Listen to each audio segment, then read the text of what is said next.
I keep seeing people say the same thing over and over. The Canadian prepper is the most prepared man in the world. If you think that's true, you really need to watch this video.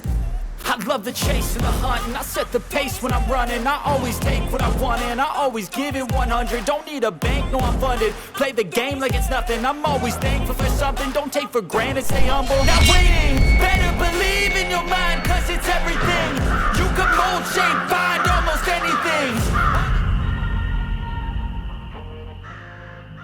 Hey everybody, this is Praxis. The first thing I want to say is that in this video I'm using Canadian Prepper as an example of something, but everything I'm going to be talking about in this video is equally applicable to myself, and I know so many of you guys out there as well. So I'm using Canadian Prepper as an example, not as a whipping boy. I have a lot of respect for Canadian Prepper. He's one of my favorite channels here on the platform. A lot of people criticize him in terms of thinking that he is issuing a lot of doom and gloom kind of fear porn stuff. I think that is really way off base, because what I think is important is you have to ask yourself, is the information that a host is giving you accurate, and are their predictions seeming like they pan out? And I think that Canadian Prepper, has A pluses in both of those areas. I think his information is really solid, and whenever he makes a prediction about something, I've never seen him be wildly off on anything. So I've got a lot of respect for him, just like I have a lot of respect for myself. So all the criticisms that I'm going to be leveling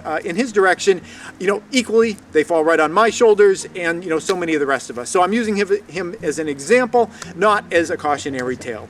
So I titled this video, something along the lines of, Canadian Prepper not being prepared. Now, why am I talking about that? Well, a lot of times on Canadian Prepper's videos, and I watch them all the time. Like I said, he's one of my favorite platform hosts, and I think he has a lot of great information to share, so I always tune into what he has to say, and I'll oftentimes flip through the comments, and what I see over and over in his comments are people talking about him using some sort of phrase along the lines of, well, Canadian Prepper, he's like the most prepared guy out there. He's the most prepared man on earth. That is not true.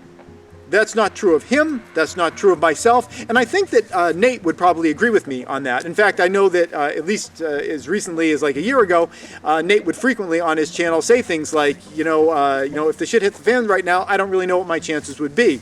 That is one of the things I love about his channel. He's very honest, and he's forthright about his strengths and his weaknesses. So I don't think that Nate would disagree with me on this at all. The idea that people would suggest that Nate is like the most prepared guy on earth, or even suggest the same thing of me. At the time of this recording, I'm literally standing on top of a bomb shelter. There's a fallout shelter right underneath me. I got solar panels behind me. There's livestock roaming around me. I live out in the middle of nowhere, really far off from all the types of issues that a lot of us think about in our world in terms of civil unrest and all that type of thing. I'm in a much better position than many people who watch this channel. I don't know what Nate's specific position is in terms of himself. It's one of the things about his channel is that he talks a lot about ideas, but he doesn't oftentimes talk about his specific situation, and that's fine. As long as his information is good and his predictions are good, I'm fine with that.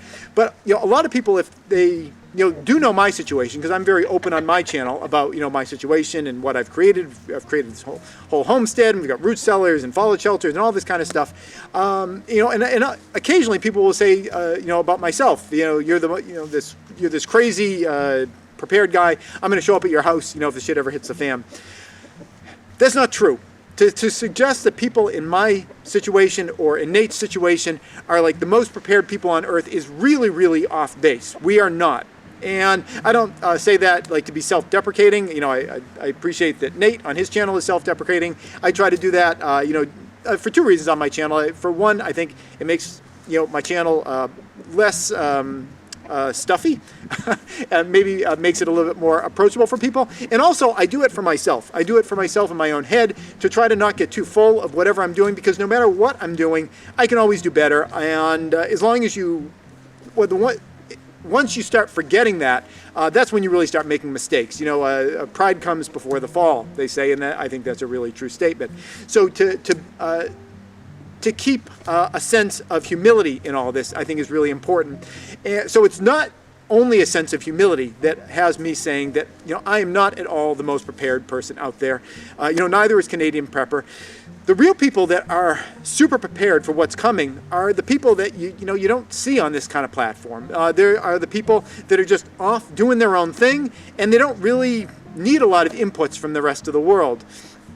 I think the absolute top of the pile, most prepared group of people on the planet would probably be people who are indigenous tribes that are just kind of living off in the jungle or whatever their locale is, and they're doing their thing, and the rise and fall of civilization, it doesn't really impact them because they're so disconnected from it. That is kind of the pristine. If you want to, not pristine. That is the pinnacle.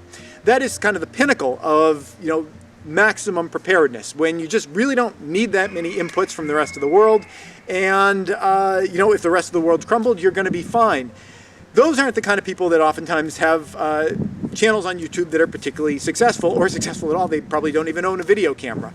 But those are the people that we should be emulating. Here on my channel, I try to share what I'm doing, and certainly the things that I have done have made me so much more well insulated from issues in the world than the vast majority of the population.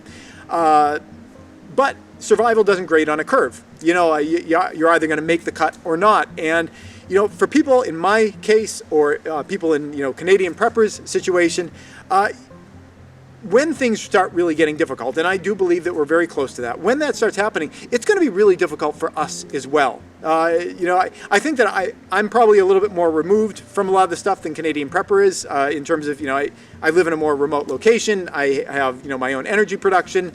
We got the livestock and all this type of stuff. I've got access to clean water. Just down here, there's another little stream. We got multiple streams on the property. We're in a pretty good situation. But even myself, it is going to be really difficult because we are not completely disconnected from the world, and it's going to be I can't put it better than that. It's going to be difficult and uncomfortable. And if you're watching my channel or Canadian Prepper's channel, and you think that Nate or I are like this pinnacle that you should be aspiring to, that's great. Understand, maybe we're a few steps up on the ladder above you. But what you got to understand is, once you get up to the step that we're on, once you get up to our rung, there's a ways to go from where we're at. And I think it's really important to keep that in mind, that, if you feel like, I just got to get this base covered, I got to get my pantry a little bit better so I can match a lot of the preppers that I see here on YouTube. I got to, maybe put some kind of like a fallout shelter together so I can kind of match the level of what I see a lot of people here on YouTube having. It's not a game of comparing yourself to myself and other people on YouTube. It's a game of survival. Ultimately, where you either are going to have it or you don't, and there's going to be a fair degree of luck involved in all of this. And I just wanted to be realistic about that, and this is a reality check. I think a lot of prepping channels right now, at least the good ones, are doing a lot of reality checks on their channels right now, and it's really important because as we get close to crunch time, it's critical to understand what you're going to achieve by matching some of the successes that you see, people like myself and other people here on YouTube achieving for themselves. But you also have to be aware of what you're not going to get, even if you match our level. I understand, a lot of people say, oh, it'd be nice if everyone could do what you do, Praxis, but it's really unachievable, and it's kind of beyond what a lot of people can get to. But I think that a lot of times people are conflating, because something is difficult to achieve, because it takes a lot of work to get there, that's enough. And it's not necessarily. And that's what I wanted to talk about in this video. Nate is not the most prepared guy on earth, by far. I am not the most prepared guy on earth, by far.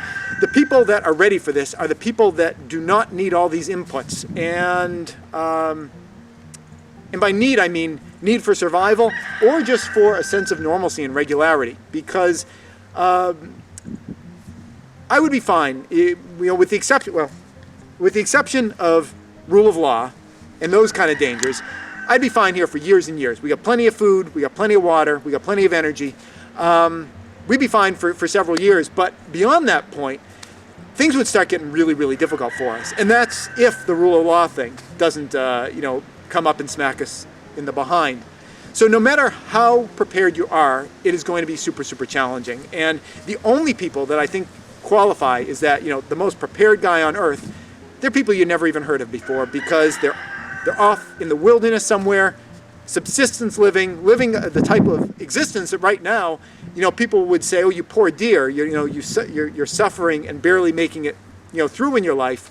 But a lot of us are going to be thrust into that situation and be on kind of a level playing field with those people, except that we aren't even going to have, we won't have the skill set that they have.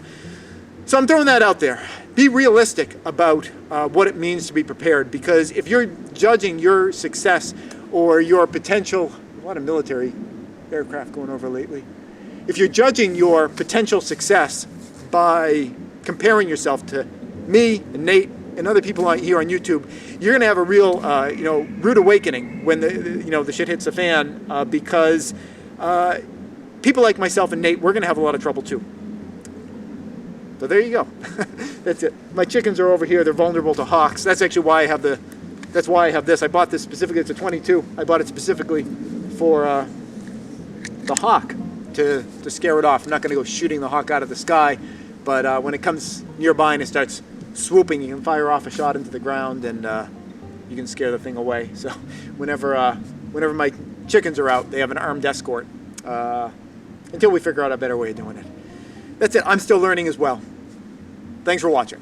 Hey YouTube preppers, if you enjoyed this reality check video, then you're going to like this video over here where I'm talking more in depth about how you can start ticking off some boxes and get ready before the crunch really happens.